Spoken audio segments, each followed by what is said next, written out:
did since Aristotle and Plato, Hegel, in spite even of Kant's criticism, imperfect and too metaphysical though it be, which had demolished the objectivity or reality of the divine ideas, tried to replace these divine ideas upon their transcendental or celestial throne.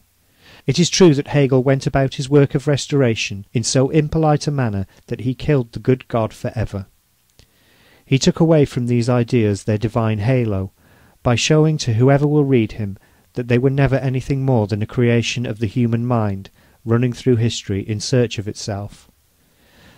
To put an end to all religious insanities and the divine mirage, he left nothing lacking but the utterance of those grand words which were said after him, almost at the same time, by two great minds who had never heard of each other. Ludwig Feuerbach, the disciple and demolisher of Hegel, in Germany, and Auguste Comte, the founder of positive philosophy, in France. These words were as follows, quote, "Metaphysics are reduced to psychology," end quote. All the metaphysical systems have been nothing else than human psychology developing itself in history.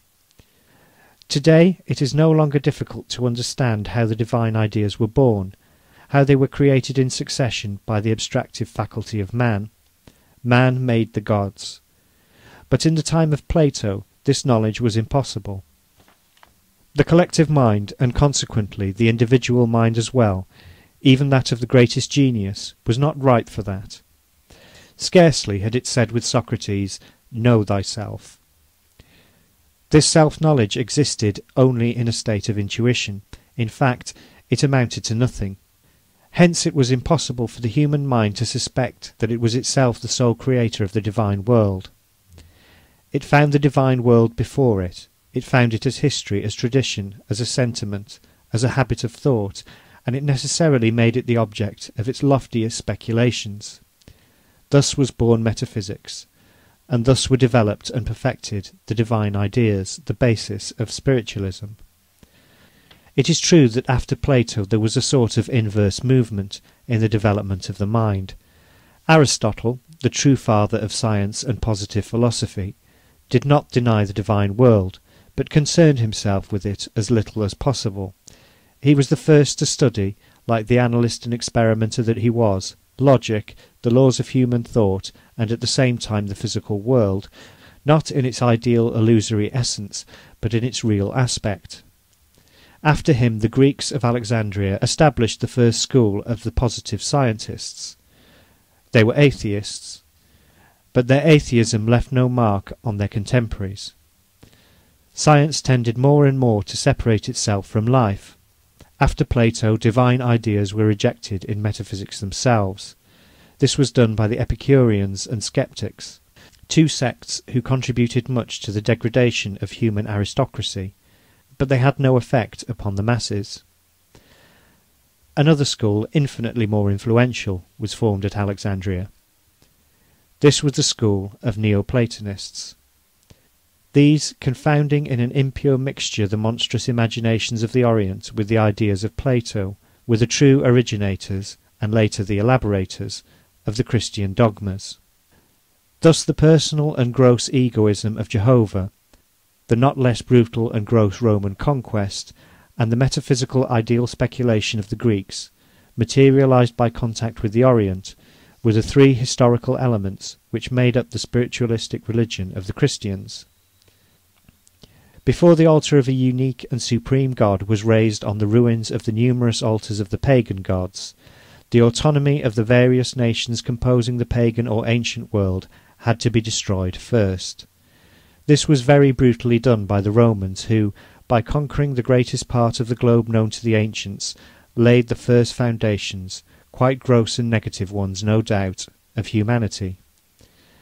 A God thus raised above the national differences, material and social, of all countries, and in a certain sense the direct negation of them, must necessarily be an immaterial and abstract being. But faith in the existence of such a being, so difficult a matter, could not spring into existence suddenly. Consequently, as I have demonstrated in the appendix, it went through a long course of preparation and development at the hands of Greek metaphysics, which were the first to establish in a philosophical manner the notion of the divine idea, a model eternally creative and always reproduced by the visible world. But the divinity conceived and created by Greek philosophy was an impersonal divinity. No logical and serious metaphysics being able to rise, or rather to descend, to the idea of a personal God, it became necessary, therefore, to imagine a God who was one and very personal at once. He was found in the very brutal, selfish, and cruel person of Jehovah, the national God of the Jews.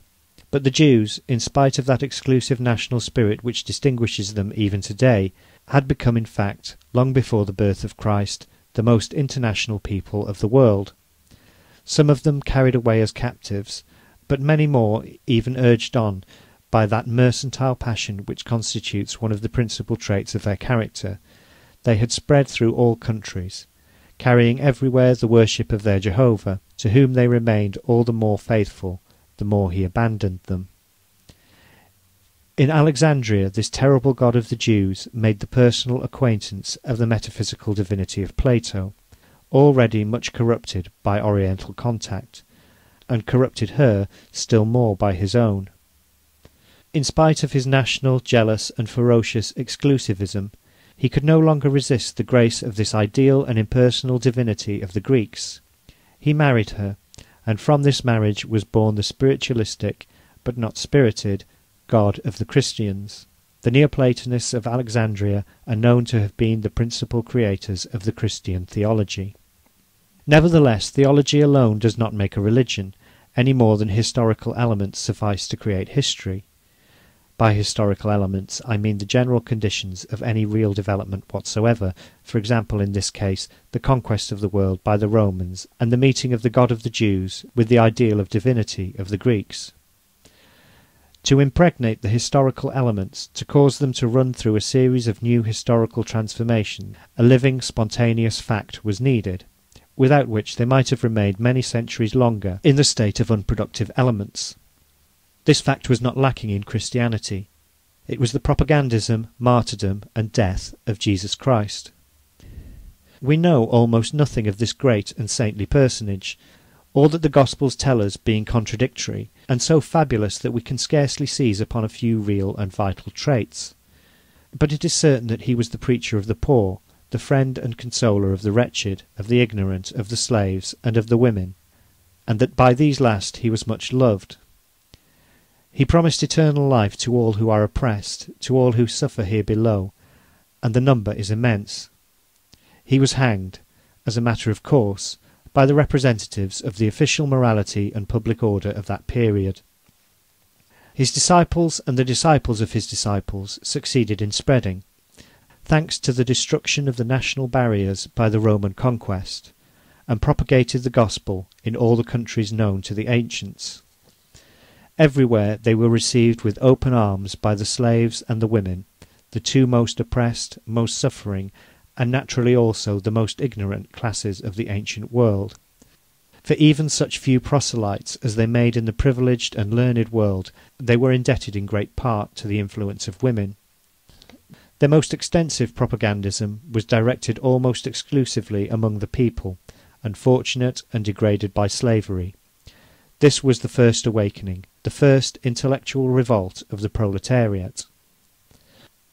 The great honour of Christianity, its incontestable merit, and the whole secret of its unprecedented and yet thoroughly legitimate triumph, lay in the fact that it appealed to that suffering and immense public to which the ancient world, a strict and cruel intellectual and political aristocracy, denied even the simplest rights of humanity. Otherwise it never could have spread. The doctrine taught by the apostles of Christ, wholly consoling as it may have seemed to the unfortunate, was too revolting, too absurd from the standpoint of human reason, ever to have been accepted by enlightened men. According with what joy the Apostle Paul speaks of the scandale de la foi, the scandal of faith, and of the triumph of that divine folie, divine madness, rejected by the powerful and wise of the century, but all the more passionately accepted by the simple, the ignorant, and the weak-minded. Indeed, there must have been a very deep-seated dissatisfaction with life, a very intense thirst of heart, and an almost absolute poverty of thought, to secure the acceptance of the Christian absurdity, the most audacious and monstrous of all religious absurdities. This was not only the negation of all the political, social, and religious institutions of antiquity, it was the absolute overturn of common sense, of all human reason.